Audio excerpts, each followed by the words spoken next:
Okay, so we'll now move to the next presentation, and it's my great pleasure to introduce a very dear friend and colleague, Professor Inass Shaltout.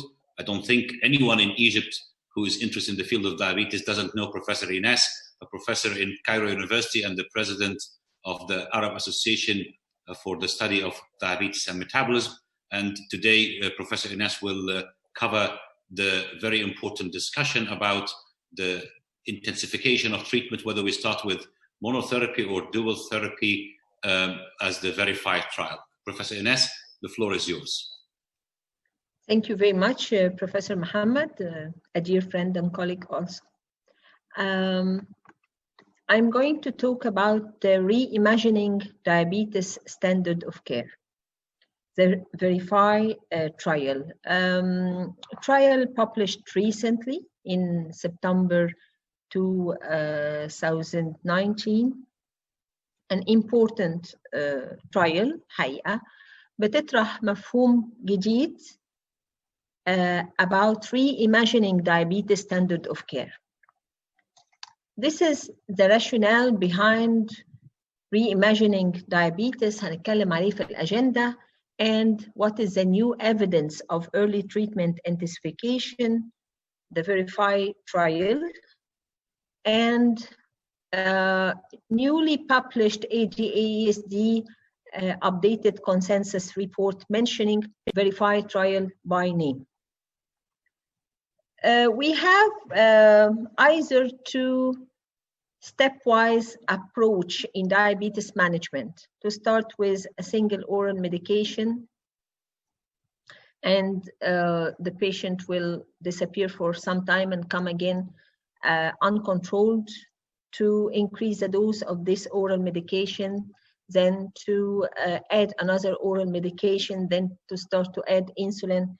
This is called stepwise approach, leading to clinical inertia. Or to start with early combination with combination of oral anti-diabetic medication, and to have stable glycemic control below the target of hemoglobin A1C. عندنا نختار الاثنين, either the stepwise approach or to go through a strict control from the beginning. These are the reasons for early combination therapy. ليه بنفكر في early combination therapy؟ أول حاجة the combination therapy targets multiple pathophysiological defects in diabetes. احنا عارفين ان عندنا 8 او omnius octet 8 target organs and pathophysiological defects in diabetes. When we use a combination therapy, we will target 3 4 2 من ال pathophysiological defects. Also, we can target the pathogenic abnormality, not just reduce the hemoglobin A1C, and also early treatment intensification prevent or slow the decline of beta cell function. Since type 2 diabetes is a progressive disease and there is early onset of comorbidities, the current treatment with metformin, ان انا ابتدي بمتفورمين واستنى اذا كان هيظبط لي الهيموجلوبين A1C below the required glycemic control ولا لا، وغالبا العيان بيختفي لشهور وبيجي uncontrolled لسه. طيب هل انا اقدر ابتدي بتريتمنت intensification or بايرلي combination therapy؟ ده الحقيقه الكونسبت الجديد اللي بتطرحه الفيريفاي trial. The Verify trial was published in The Lancet in September 2019 to verify the role of initial combination therapy in patients with type 2 diabetes, a double-blind, randomized, multi-center trial, 5-year trial in newly diagnosed type 2 diabetes. بتقارن بين ال early combination therapy with vildagliptin and metformin versus sequential metformin monotherapy. لما احب اقارن الفيريفاي ترايل هقارنها بترايل شهيره جدا اللي هي UKPGS. UKPGS in 1998 was studying newly diagnosed diabetic patients. ده يمكن similarity between UKPGS and verify trial ان الاثنين اشتغلوا على newly diagnosed patients. ولما قارن الفيريفاي من other very famous trials in diabetes whether type 1 or type 2 هنلاقي ان اغلبهم كانوا بيشتغلوا على patients الهيموجلوبين A1C is higher from 7% to more than 9%. ولكن الفيريفاي ترايل يمكن كانت الترايل الوحيده اللي اشتغلت على patients with hemoglobin A1C from 6.5 to 7.5%. It was a multinational trial, multi-centric trial. 34 countries were included, 254 centers, and 2,001 people with diabetes were included in the beginning. The study design showed the age of 18 to 70 years, body mass index 22 to 40 kilograms per meter square. The hemoglobin A1C, like we said, 6.5 to 7.5%.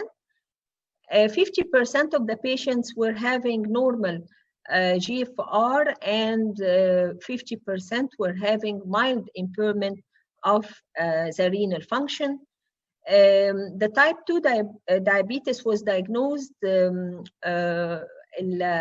طبعا prerequisite كان ان البيشنتس دول يبقوا newly diagnosed with maximum 24 months of diabetes, and all were drug naive, and maximum metformin was given for 4 weeks, but no other medication was given to the patients.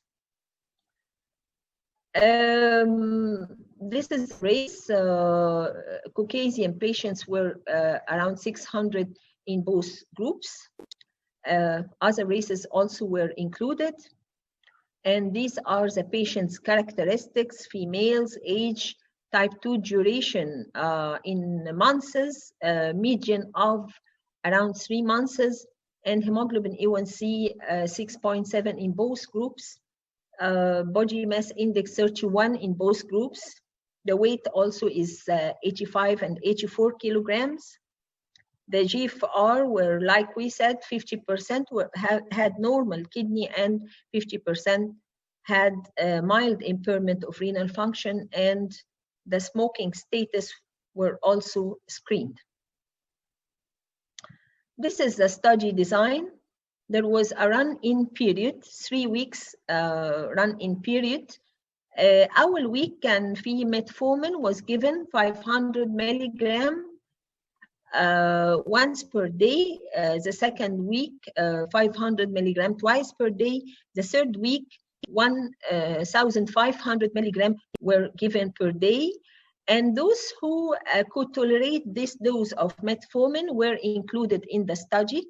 And there was 2 arms. One arm had early combination therapy of metformin and vildagliptin, and the other arm only metformin with added placebo as an initial monotherapy. Period 1 ما كانش ليها duration محدد، لأن البيشنتس كانوا بيتسابوا في period 1 ويتحلل لهم hemoglobin A1C كل 3 شهور. البيشنتس اللي كانوا الهيموجلوبين A1C above 7 for 2 successive readings كانوا بيعتبروا ان هم initial treatment failure وكانوا بيتحولوا الى period 2. لكن في بعض البيشنتس they didn't fail، ماشيين بنفس التريتمنت بالظبط whether early combination therapy or initial monotherapy. بالنسبة للمجموعة اللي كانت بتاخد metformin plus vildagliptin زي ما قلنا لو كان في 2 successive readings of hemoglobin A1C more than 7% بيعتبروا failed، ولكن بيستنوا على الcombination for 6 months وهنشوف يعني ايه الكونسبت ان هم يتسابوا for 6 months. بالنسبه للمجموعه اللي هي not failed كانوا بيتسابوا على الميتفورمين وفيلداجليبتين اطول وقت ممكن طول ما هم مظبوطين. لما بيحصل treatment failure بيبتدي العيان بيتحول على بيزل انسولين بالاضافه الى الكومباينيشن اوف ميتفورمين اند فيلداجليبتين.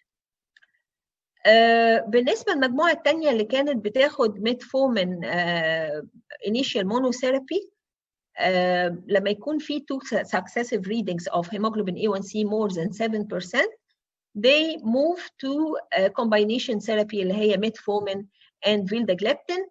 وطبعا كان في percentage of these patients they didn't fail and they continue on monotherapy of metformin. وده اللي بيبين لنا ليه كان في جروب ابتدت من الاول بالcombination therapy واتثابت واتقارنت بالمجموعه الثانيه اللي ابتدت الcombination therapy after failure of metformin. زي ما قلنا كل في period 2 fail to maintain hemoglobin A1C less than 7% for 2 successive readings اتزود عليهم البيزل insulin. What are the main results and safety results? These are the analysis undertaken. Primary analysis was the time to confirmed initial treatment failure. The secondary analysis, the time to second treatment failure, and safety and tolerability of both monotherapy and combination therapy. And there was data about adjudicated cardiovascular events. There are more data coming in the near future. هنستناها.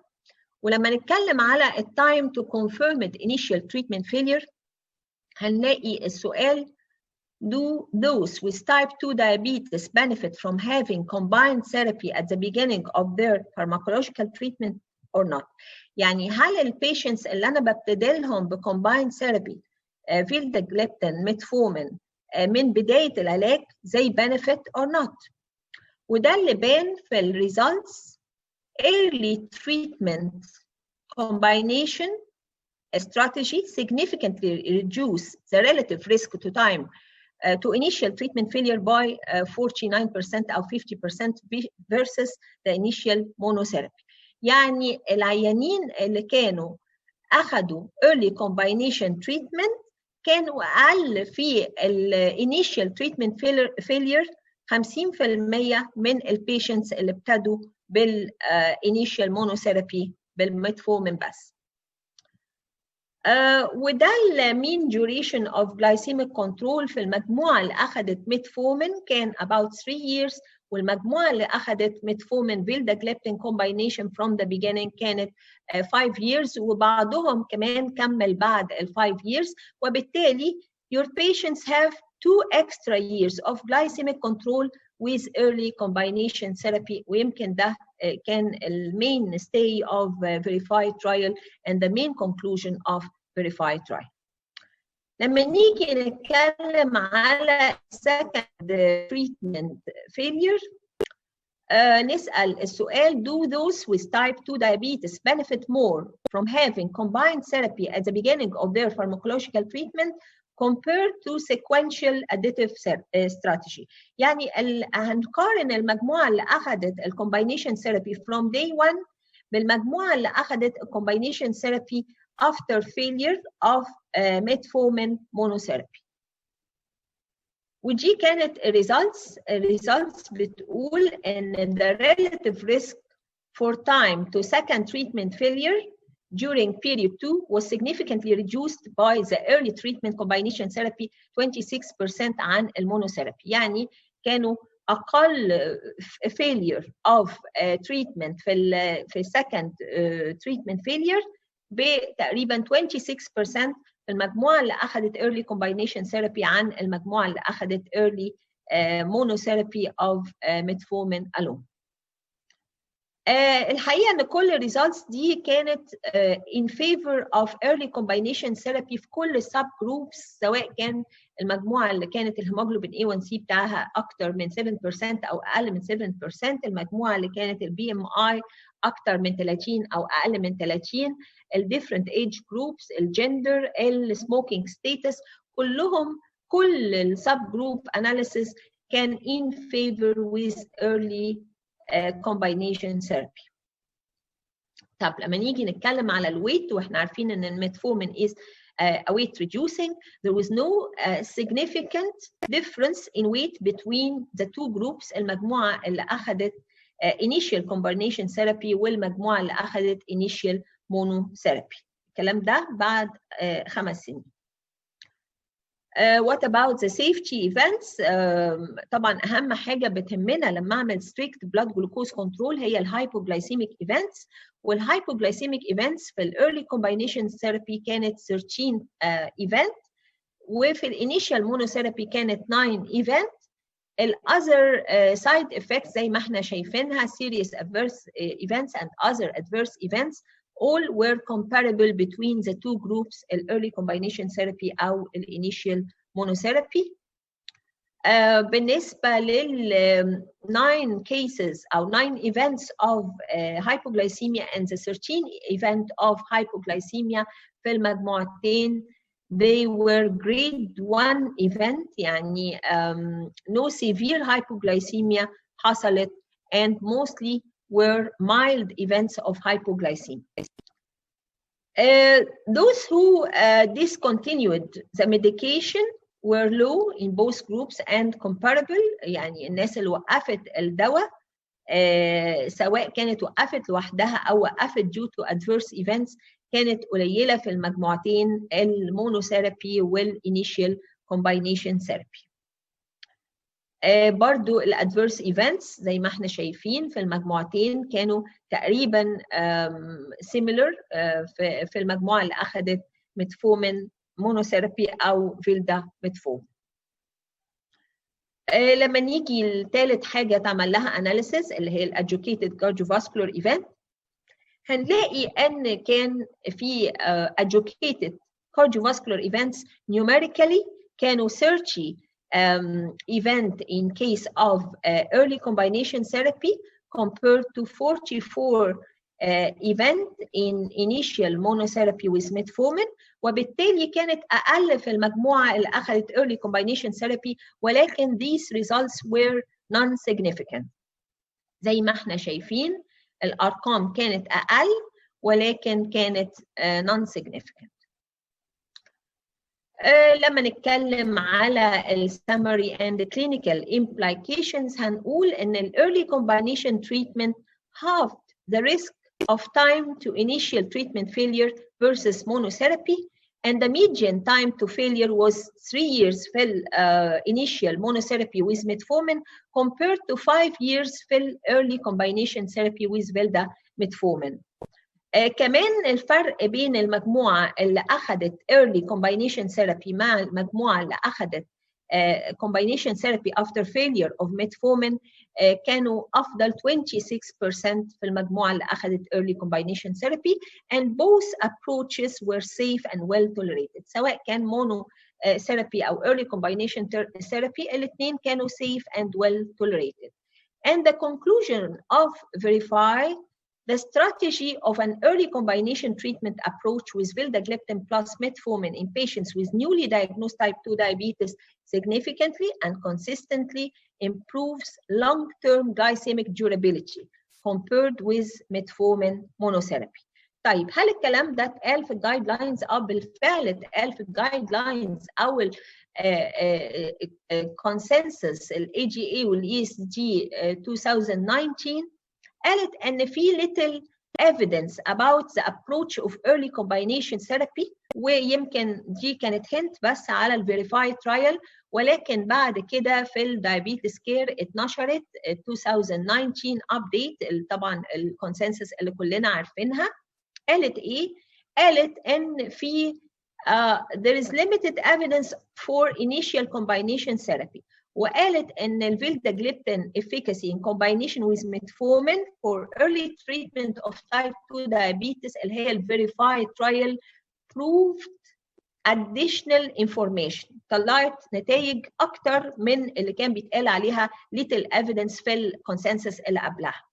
The initial combination lowers the rate of secondary failure of glycemic control الهيموجلوبين A1C طبعا اللي هو اقل من 7 versus metformin alone or the sequential addition of metformin and vildagliptin. يعني اتكلمت على الفيريفايد ترايل وقالت ان كان في lower rate of primary treatment failure و secondary treatment failure كمان, and these results have not been generalized to other orals than vildagliptin. يعني it's not a class effect, it's not a group effect, it's not an effect of oral anti-diabetic medications, ولكن these results were particular to vildagliptin.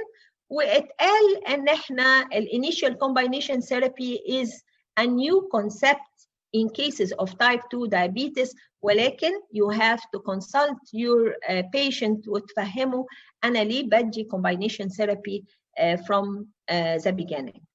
بشكر حضراتكم، شكرا لكم.